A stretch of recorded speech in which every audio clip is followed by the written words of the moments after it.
Welcome to Dark Horizon Creations. I'm Mike. This time we're taking a look back at the Star Wars, The Rise of Skywalker Vintage Collection T-70 X-Wing Starfighter. Now if you hadn't already, please follow, like, and subscribe to my social media accounts on Facebook, Instagram, and YouTube. Don't forget to hit that bell icon so you get a notification of when I post new content. The X-Wing Starfighter is perhaps the most iconic image of the Rebel Alliance and now for the Resistance as well. I got to tell you guys, I've always been fascinated by X-Wings ever since I saw A New Hope when I was 4 years old, sitting in my living room. I was mesmerized, by seeing these beat up, dirty looking ships taking off from a base, flying around this gas giant and attacking the Death Star. That's one of my favorite scenes of all time from Star Wars. And from that moment on, I was, just fascinated by X-Wings and starfighters. So in 2015, when I began to see the trailers for The Force Awakens, of course, we saw the new Resistance X-Wings, and man, I was just blown away. I really was. And I discovered that Hasbro was releasing the Resistance X-Wing and Poe Dameron's X-Wing, and I went out to an area Walmart about an hour away, and I picked up both of those ships.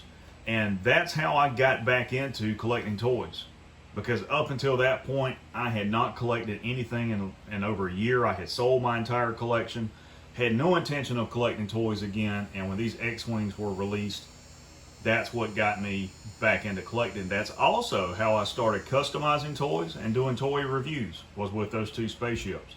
So in 2019, Poe's T-70 X-Wing was released to coincide with the Rise of Skywalker toy line. It's the only vehicle that was released that year with a handful of Vintage Collection and Black Series figures. I have to say, this is possibly the best iteration of an X-Wing that we've gotten from either Hasbro or Kenner. The one exception to that is the landing gear. The main landing gear on this ship continues to fall off, and it's because of how it's designed, and you'll see that a little later.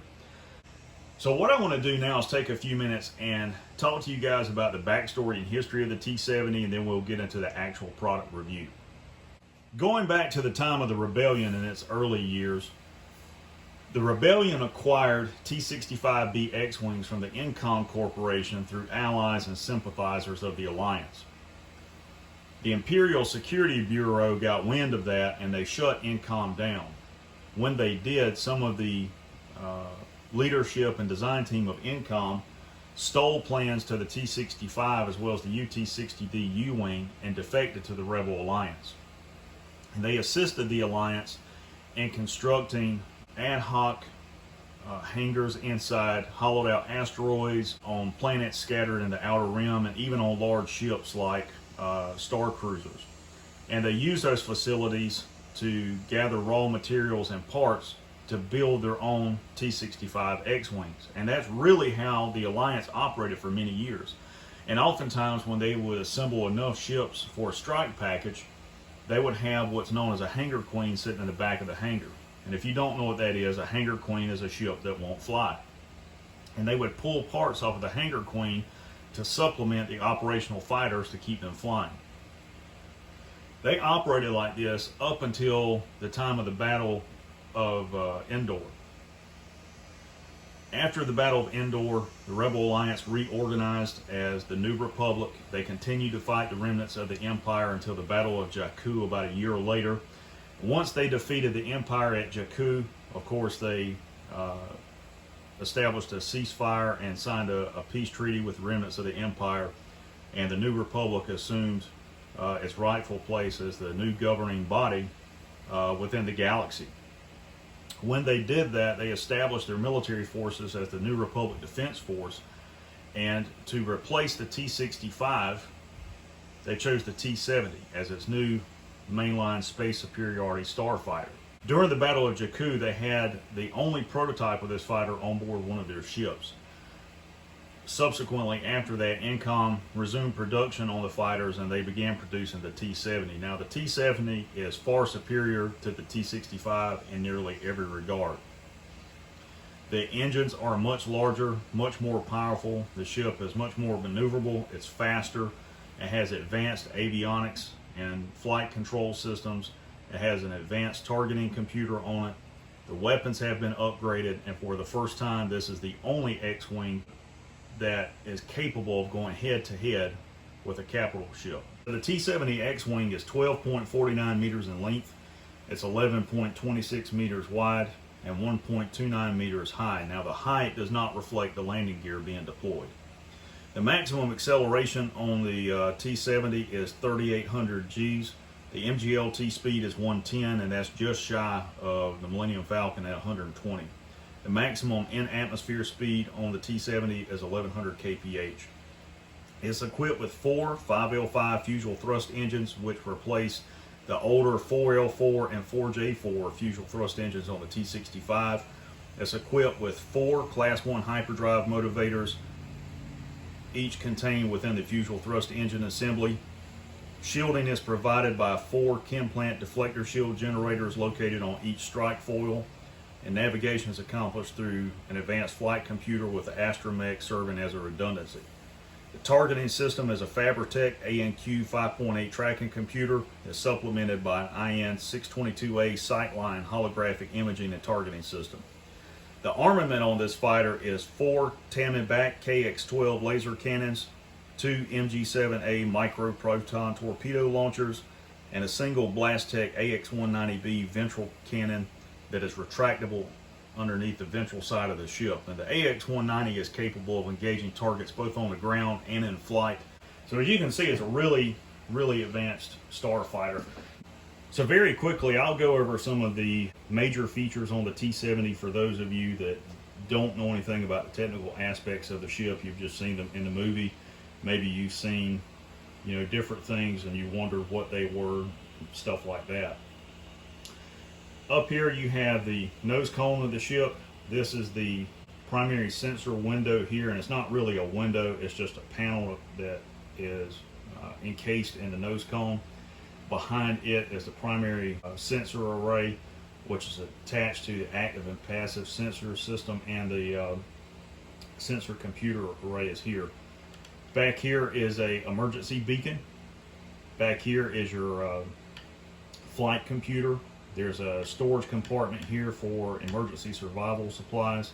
Up here around the canopy is an emergency jettison charge that will blast the canopy away if the pilot has to eject. Of course, this is your forward landing gear. These slits on the side are located on port and starboard side of the X-Wing. That's the MG7 proton torpedo launchers. Your cockpit. Back here on the ventral side, you have your astromech R2 droid loading socket on the ventral side of the ship as well as the dorsal side. Just after that of the ventral side is the storage bay for the AX-190 retractable laser cannons.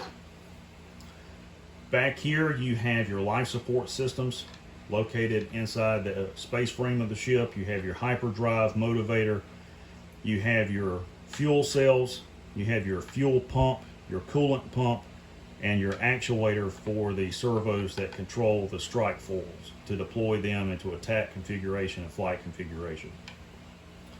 These are the 5L5 fuselage thrust engines. This is the reversed exhaust section of the engine, and what this is, there are turbo impellers located in the front section of each engine, and this allows the pilot to reverse the thrust to slow the forward momentum of the fighter for landing and maneuverability. Your primary landing gear is back here. Your forward strike foil is here. Your aft strike foil is here. Deflector shield generators are located here. These are the Tammenbach KX-12 primary laser cannons. The laser generator is located in here. You have your primary cooling sleeve here. You have the shaft of the laser cannon here. This curved section is called a magnetic flashback suppressor. This prevents any overflash from the blast of the laser from damaging the laser itself, and that's the laser emitter here. Rear of the fighter back here is the actuator servos for the strike foils. This is the thrust nozzle for each of the 5L5 fuselage thrust engines. This small line that you see going down here, this is the coolant line for each engine. Again, you have your main landing gear back here. Let's take just a few minutes and talk about the actual toy. It's 20 inches in length, it's 18 inches wide, it's 4.5 inches tall. Unlike the previous versions of the Resistance X-Wing that were released by Hasbro, the nose cone does not have any warping in it. It's straight. The laser cannons have no warping on them. The only problematic area is the main landing gear. Because of their design, they continuously fall out anytime you pick the toy up, and you're probably going to see that in just a moment. So let's talk about some of the features on this toy. First and foremost, I want to talk about the cockpit. On the 2015 Resistance, there you go. On the 2015 Resistance X-Wing, the pilot's head impacted the canopy glass and prevented it from closing. You don't have that issue with this X-Wing. Here is the instrumentation cluster in the cockpit. This pops up so any pilot figure can fit in here, including Snap Wexley. You have your flight control yoke here. You simply close that back, secure your canopy, there you go. The other feature for the cockpit is stored under here in the storage compartment. This is the boarding ladder, and you see it's got a curved section here. You want to turn it around like so and plug it into that port. We can get the landing gear to stay on. Might be able to demonstrate how this works.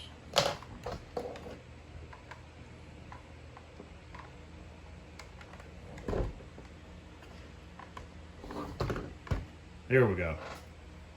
So the pilot can climb up the boarding ladders and then grab the footholds and climb into the cockpit. To store it, you just unplug it, slide it back in here, and it clips into place there, and then close that compartment. The astromech port, this ring pulls off and you can put a R2, R5, BB-8 unit, whatever you want to put in there. Depending on what droid in there, you can put the ring back on for the BB unit.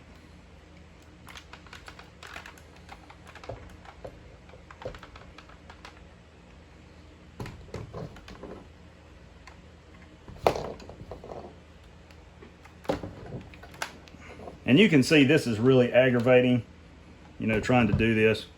I'm going to leave it like that so I can show you this other part.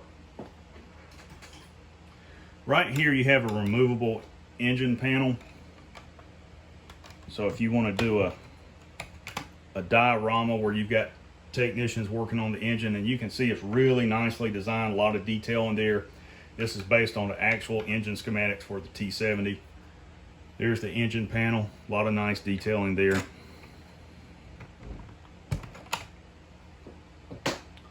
And let's snap that back into place. Let's see. There we go. Now for the landing gear. I'm going to pivot the camera up so you guys can see this. So we'll start with the main landing gear. You simply fold the foot skid down, pull it back to unlock it, push it in. You're going to close both landing gear doors, push them in to make sure they're secure. The rear landing gear, and let's just go ahead and pull this out. You can see it's just a straight peg, and it plugs into that port. You guys can see this, which has to pivot for the landing gear to retract into the well and for the door to close. Because of that, for whatever reason, they didn't make this as a single unit where it's secured in there. I guess one possibility would be if you were to disassemble the X-Wing, maybe you could use a Dremel with a very small drill bit, drill a hole through this post and through the port, and place a pin in there that would allow it to pivot without coming out. So the primary landing gear just goes in. You fold the foot pads up, rotate it, push it in, close your door. Same thing here. And that's secure, it's not going anywhere. Now for the strike foils. This is probably the best feature on this X-Wing. On Luke's X-Wing, there's a little bar you push down and pull to the side, and the strike foils kind of flop around and things like that. These have actual magnets in it. There's two buttons. The first one, you press it in, it locks the strike foils into attack configuration. You can see they are fully deployed. There's no sag or anything like that. And to close them, you press the second button and it locks them in place.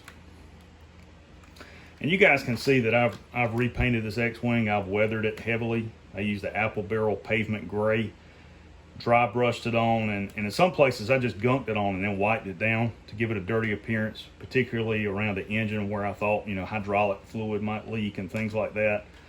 Around the astromech port, any places where dust and things like that would accumulate. You can see I've also painted the engine exhaust. But this is a really, really cool toy. It's worth every dime.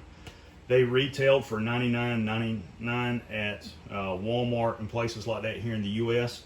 I picked them up on Black Friday in 2019 from Target for $49.99 each, and I got 4 of them. So there you have the Star Wars Rise of Skywalker Vintage Collection T-70 X-Wing Starfighter.